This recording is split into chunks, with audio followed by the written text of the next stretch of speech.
I think about the first time I was ever led by anyone in my life, because I think a lot of how we learn to lead is by the people we hang out with and the people we observe and the people we admire. And Johnny and I were finishing up our Saturday, running about the neighborhood, capes attached, no kidding, flying about the neighborhood, solving all the world's problems. I just wanted to thank Ron for a great way to start the day.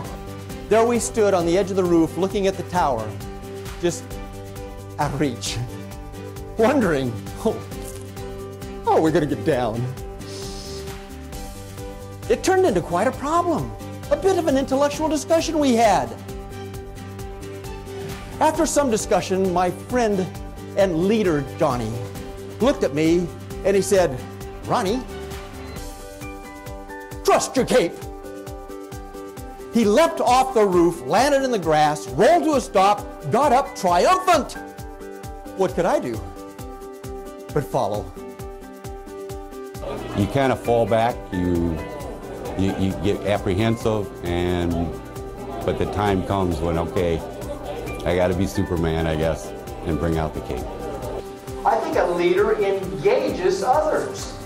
I think we engage their attention first, their interest second, their emotional energy third, or somewhere up in the top, and their motion fourth. Ron's presentation was amazing. His Trust the Cape speech, that's going to be a great testament to project management, something that I'm really going to stick with.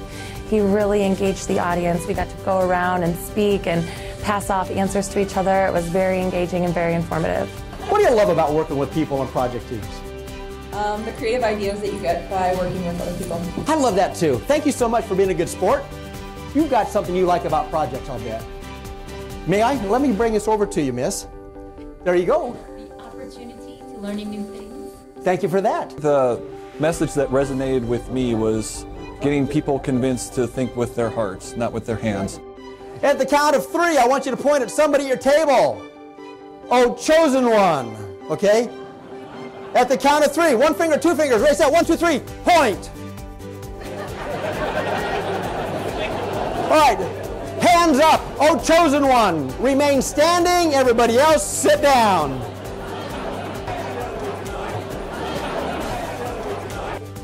You're on. How about you? And you. I want to hear from you. Resilient. I want to hear from you. Confidence. I want to hear from you. Positive. I want to hear from you. I want to hear from you. Salesmanship. I want to hear from you. Perseverance. I want to hear from you. Enthusiasm. I want to hear from you. Humility. I want to hear from you.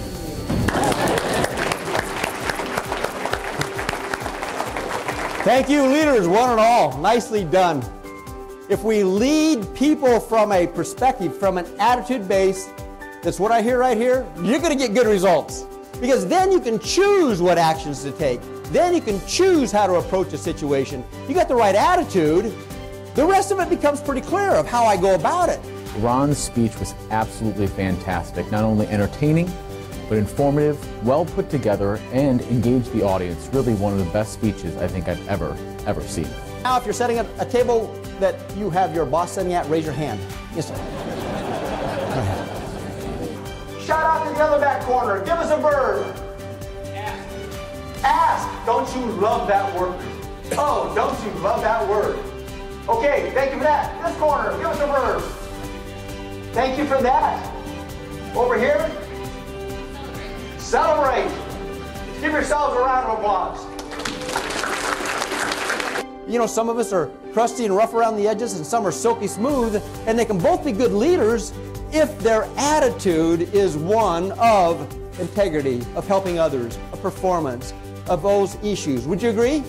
So it's not about style, it's not about who we are, it's not about accent, it's about attitude, fundamental values that we have and hold about members of our team. We chose to bring back Ron Black.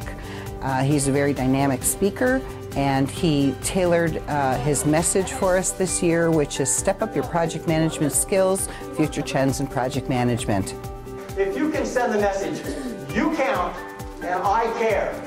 If you can do that in those moments when you need to lead, I think we're on the right track of being better leaders. Binky came to my 40th birthday party, and she brought a gift. When she walked in the front door, I said, Binky, geez, thanks for coming. Glad to have you and Bob here. And, but you really didn't need me to bring a gift. You know, I might act like I'm 8 years old, but I'm an adult. You didn't need to bring a gift. She said, Ron, open the box, open the box.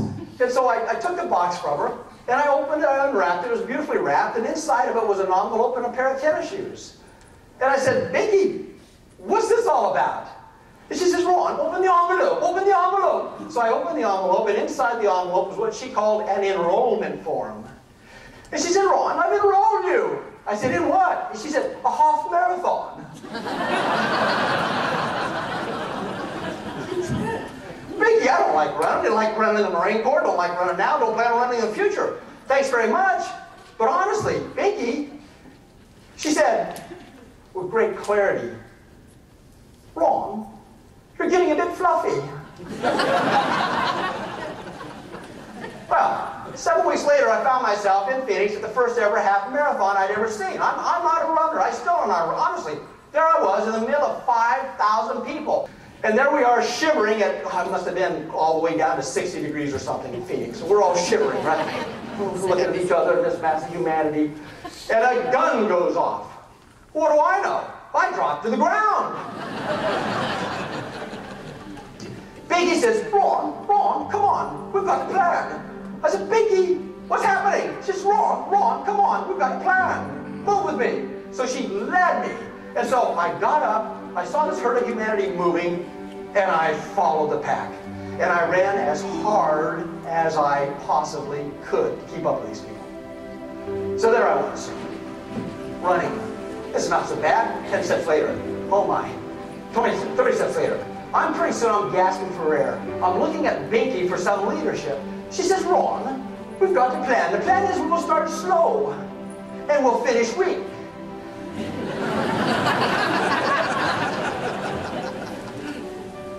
It seemed like hours later. My vision is blurred. I can barely breathe. I'm gasping for air. We finally got to the starting line.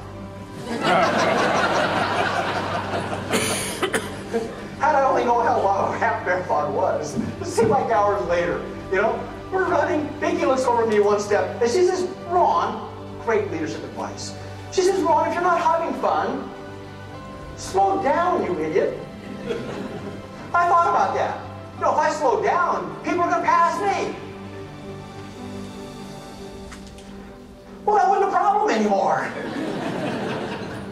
Reminded me why I was really out there. It wasn't about being a world champion. It wasn't, you know, it was about fluffy.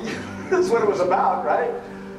So Binky encouraged me the entire way, giving me what I needed when I needed it. The encouragement when I needed it, the goading when I needed it, the challenge when I needed it. I am so happy to have had Binky Alonso in my life. No kidding, I really am. When he talked about Binky, that really hit home to me because I am a runner and I've always wanted to do a half marathon. And so the fact that his friend put him in that situation, then encouraged him and led him through it the whole way was just an inspiring story for himself, that he stayed engaged and didn't let her down and she didn't let him down. I thought it was a very inspiring and motivated, and it touched home with me because I am a runner and it's something on my bucket list that I really want to achieve. You see, I actually finished my first half marathon. Thank you very much. And more importantly, I did not finish last. You see, as we approached the finish line, my buddy Binky took a little stutter step, slowed down ever so slightly, and made sure that I crossed the line slightly ahead of her. That, my friends, is leadership.